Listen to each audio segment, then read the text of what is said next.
Preso atto a mezzo stampa che il quartiere storico di Torre, che sarebbe dovuto entrare a far parte di un più ampio progetto di riqualificazione delle periferie urbane,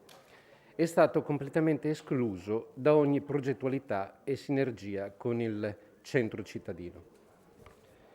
È evidenziato che tutte le attività commerciali presenti, cui il parco e le terme romane potevano essere importante volano, hanno chiuso o stanno chiudendo ed è in atto un processo di abbandono della zona. Appurato che il parco del sito archeologico verte in uno stato di semi-abbandono, con recinzioni aperte e reti divelte che consentono atti di spregio e accessi impropri e che negli ultimi 5 anni non si è provveduto nemmeno a mettere un parking per le biciclette all'esterno dell'entrata al parco, come più volte richiesto anche dai miei colleghi in Consiglio Comunale, visto che la candidatura di Pordenone quale capitale della cultura 2022 va avanti e si sono investiti 36.000 euro di consulenza per redigere il dossier e il castello di Torre con il parco della Villa Romana potrebbero rappresentare un importante perno su cui fare leva, considerato che il parco, al momento unica zona utilizzata, e i resti archeologici possono fungere anche come spazi eventi all'aperto collegati alle manifestazioni cittadine, valorizzando di fatto il sito, ritenuto che per creare sinergie che colleghino i diversi quartieri della città e ne valorizzino il patrimonio artistico e culturale a Pordenone, servirebbe un ufficio di sovrintendenza stabile, si interroga l'assessore competente se esista un progetto serio sul sito archeologico in oggetto o se viceversa si intenda lasciarlo morire come il quartiere in cui è sito. Grazie Assessore. Assessore Gibelli, 3 minuti. Anche meno per la semplice ragione che praticamente la globalità dei quesiti posti dal consigliere Capozzella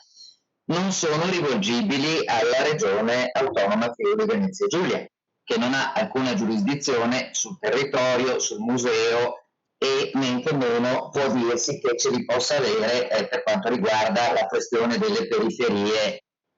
a Pordenone. Tuttavia, pur non potendo attivarmi per le note ragioni con il mio collega di riferimento a Pordenone, perché poveretto è a casa in quarantena,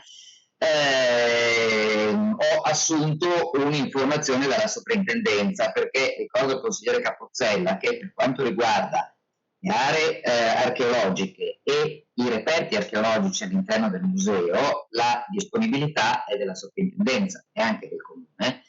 e so che in data 13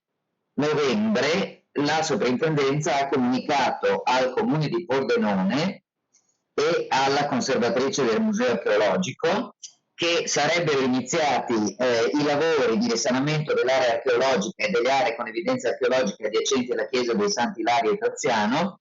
da parte dell'impresa Tal dei Tali, credo che questa non interessi, il giorno 16 novembre per la durata di 2 settimane, condizioni atmosferiche permettendo. Ecco, quindi la soprintendenza sta facendo un intervento. Per quanto riguarda, ripeto, gli altri quesiti, non alla Regione tocca rispondere, se non per dire che ovviamente dal mio punto di vista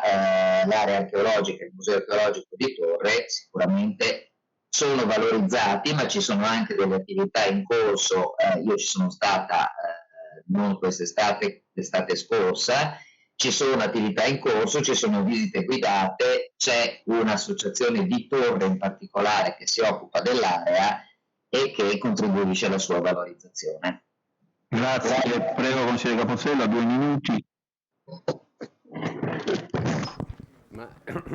io ringrazio l'assessore della risposta, comunque sia, al di là delle competenze o a chi rivolgere domande e ricevere risposte. È anche mio compito sensibilizzare, no? L'assessore su determinati problemi. E difatti dentro la mia domanda c'era anche la richiesta di tenere aperto almeno un giorno alla settimana la sovrintendenza in quello che tutto sommato è un capoluogo, cioè Pordenone. Grazie Assessore. Grazie.